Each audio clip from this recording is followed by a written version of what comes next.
There is a lot. First, the U.S. is making a new military move to challenge Iran, sending more forces to the Middle East in response to potential threats against American troops in the region. The Trump administration announced yesterday that a U.S. aircraft carrier and a bomber task force are being sent to areas closer to Iran. President Trump's national security advisor, John Bolton, says it sends, quote, a clear and unmistakable message to the Iranian regime.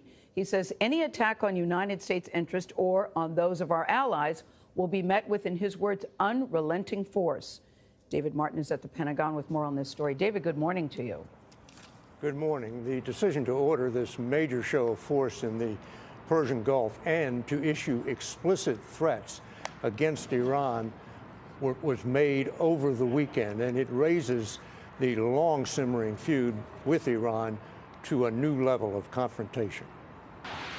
The aircraft carrier USS Abraham Lincoln and Air Force bombers are being deployed to the Persian Gulf after U.S. intelligence began picking up warnings that Iran was making plans to attack Americans both at sea and on land, including U.S. troops in Iraq. Tensions have been rising since the United States declared the Iranian Revolutionary Guards a foreign terrorist organization last month. The Iranian regime's use of terrorism as a tool of statecraft makes it fundamentally different from any other government.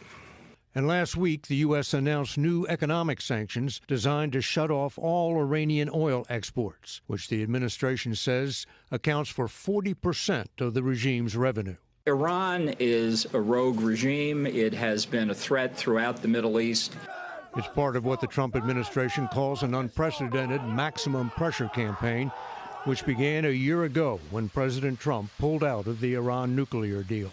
We will not allow a regime that chants death to America to gain access to the most deadly weapons on earth. I am responsible for foreign policy. Last month, Iran's foreign minister told Face the Nation he thought President Trump was being pushed towards a conflict by his advisors and allies. I think the U.S. administration is putting things in place for accidents to happen.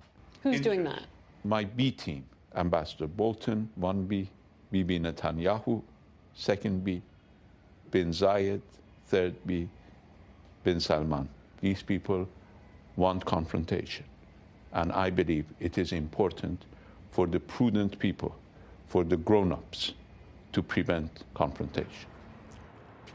Neither side wants war, which would be costly to the U.S. and disastrous to Iran, but with both sides making threats and actual preparations for attacks, the threat of an accidental war is increasing. John? David Martin, thank you so much, David.